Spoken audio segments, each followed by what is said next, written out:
Built beneath gigantic cliffs and protected by layers of rock and concrete, the Iranian facility was seen as virtually untouchable, a billion-dollar underground labyrinth designed to withstand any attack.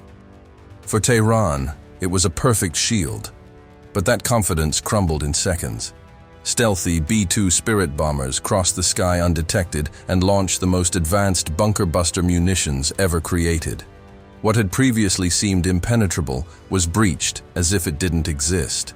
Explosions occurred inside the structures, transforming entire complexes into deadly traps for those inside. Before we begin, don't forget to like and subscribe to our channel. And it wasn't just the power of the bombs that caused the collapse.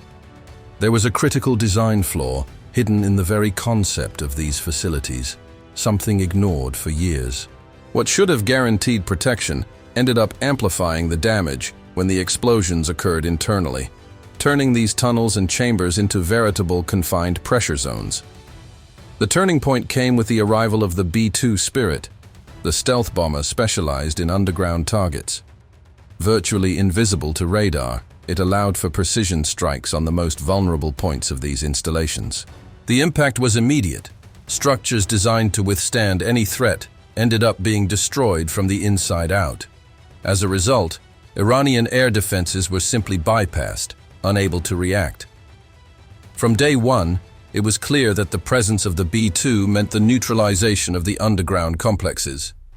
The main targets were critical facilities in Fordo, Natanz, and Isfahan, hit by GBU-57 bunker-buster bombs, MOPs.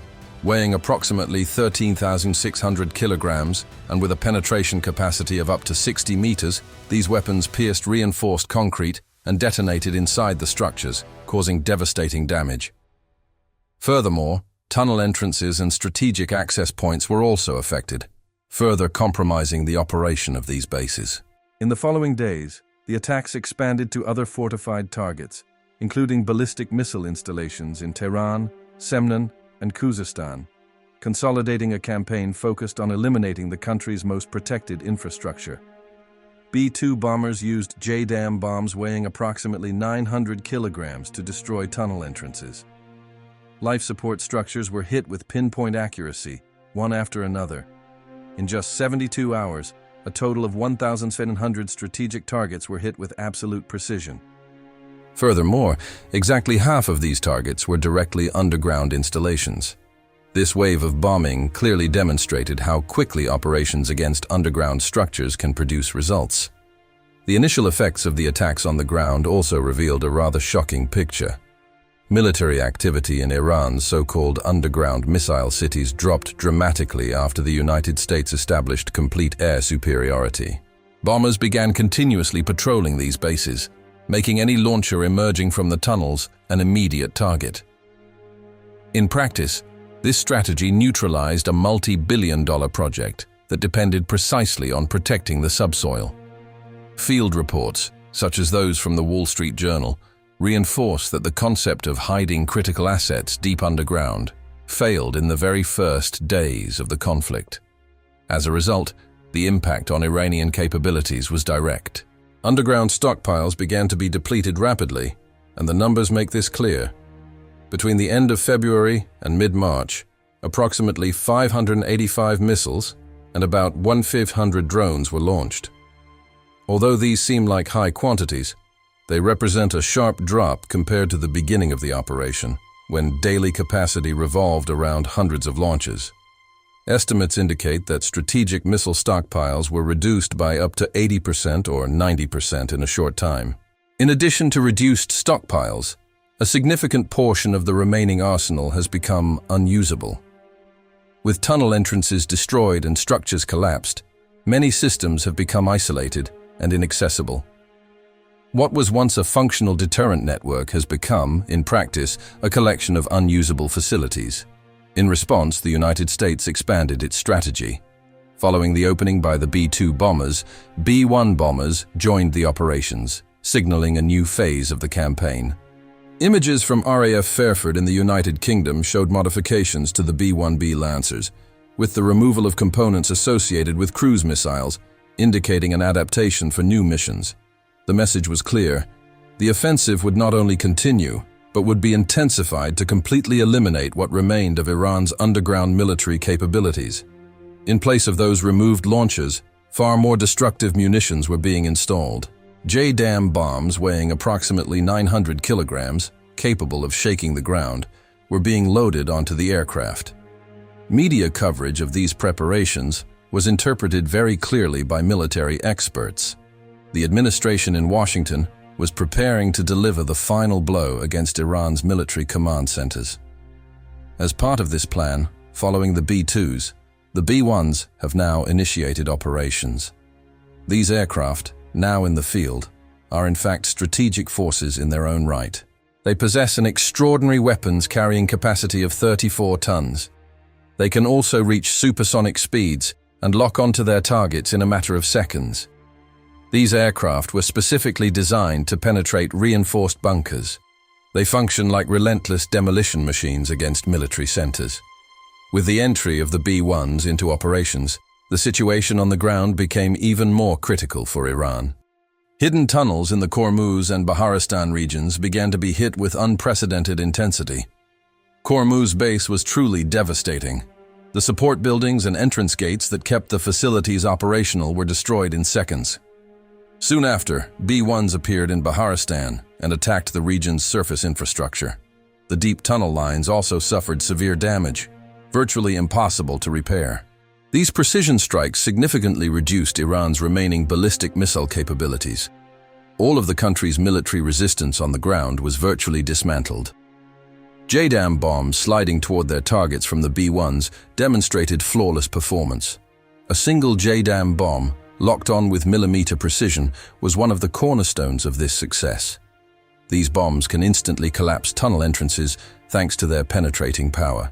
This collapse prevents the missiles stored inside from ever seeing the light of day again. As the facilities become inoperable, the billion-dollar inventory inside also becomes completely useless. This military tactic renders Iran's much-vaunted missile cities virtually unusable. However, at this point, the same question echoes in the minds of military experts and strategists. How did these tunnels, presented as the most secure structures in the world, become such easy targets? To find the answer, it is necessary to examine the structural characteristics of the facilities built by Iran.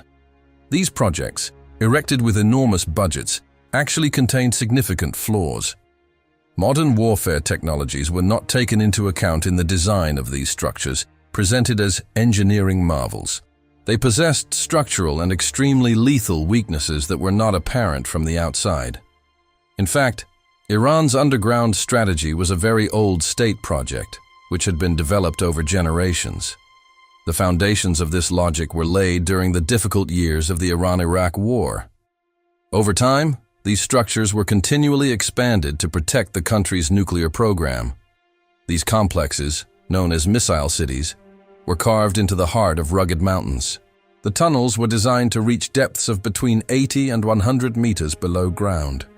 The structures stood out not only for their depth, but also for their high-performance concrete. With a labyrinthine architecture, their purpose was to serve as a shield against any type of aerial attack.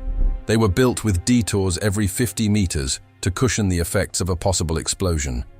Instead of straight shafts, they consisted of extremely complex and difficult-to-navigate passages. The entrances were designed in a triangular shape to avoid aerial detection. These entrances were cleverly hidden in the most isolated spots on the mountain slopes. Behind all this engineering effort was a single strategic objective: to completely conceal critical missiles from air attacks and advanced satellite surveillance. However, no matter how deep these systems were underground, they still depended on the surface. And that's exactly where Iran's first major mistake began. Although the tunnels themselves were tens of meters deep, the entrances connecting them to the outside world remained on the surface. The United States' precision-guided bombs came into play at precisely that point. The clearly visible surface structures were detected within seconds and destroyed one by one. The second critical move was to completely sever that connection to the surface, hitting access routes and ventilation systems. The ventilation systems, which served as the lifeline for the facility, were destroyed by bombs falling from the sky.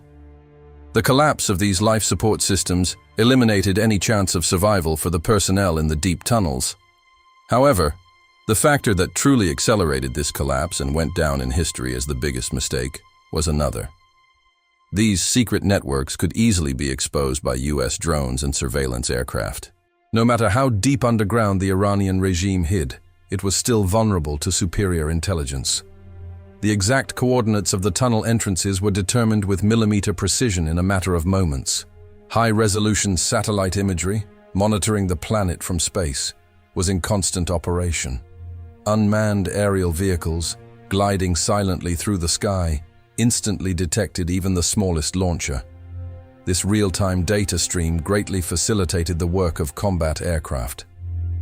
As soon as the launchers emerged from the tunnels, they were immediately identified and neutralized.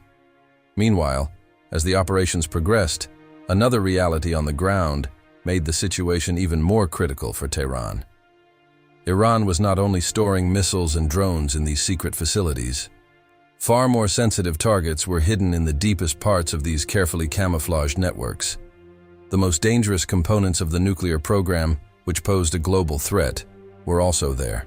The Fordow enrichment facility was, in practice, the center of this nuclear capability. Built approximately 100 meters deep inside the mountain, the facility housed 1,044 centrifuges. It also stored stockpiles of highly sensitive enriched uranium. Alongside Fordow, the Natanz complexes also occupied a central position in nuclear enrichment activities. That is precisely why the United States and Israel developed a multi-phase strategy targeting these facilities. The attacks were the result of extremely meticulous planning, far beyond a simple bombing raid. The first stage of the strategy involved GBU-57 bombs dropped by B-2 aircraft. Critical structures within the nuclear facilities were directly hit, and the next step consisted of completely sealing the tunnel entrances through intensive bombardment, making access virtually impossible.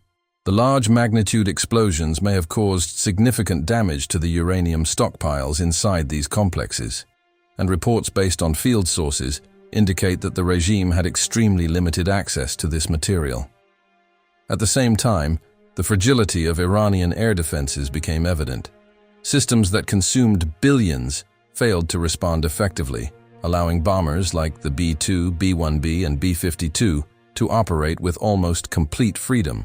This air superiority exposed a fundamental flaw.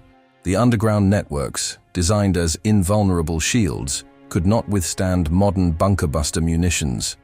The result was a strategic collapse. The doctrine based on underground installations built up over years became one of the regime's biggest mistakes.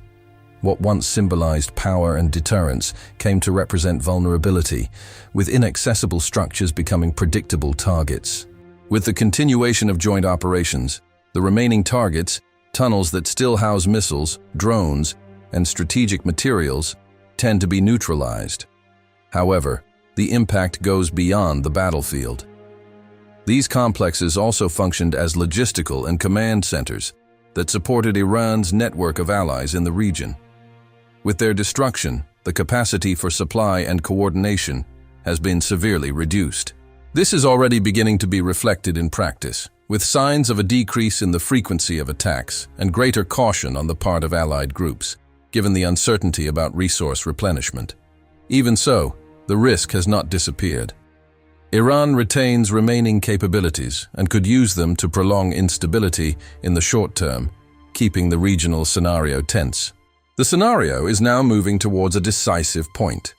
Either the conflict loses intensity as Iranian capabilities are exhausted, or it enters a new phase, with the United States further expanding operations to completely eliminate what remains of the military infrastructure. The strategic balance has already shifted, but the outcome remains open. Even so, Washington maintains that, at the end of this process, it will find an adversary incapable of provoking regional crises instead of a dangerous Iran. And you, what do you think about this? When should these operations end?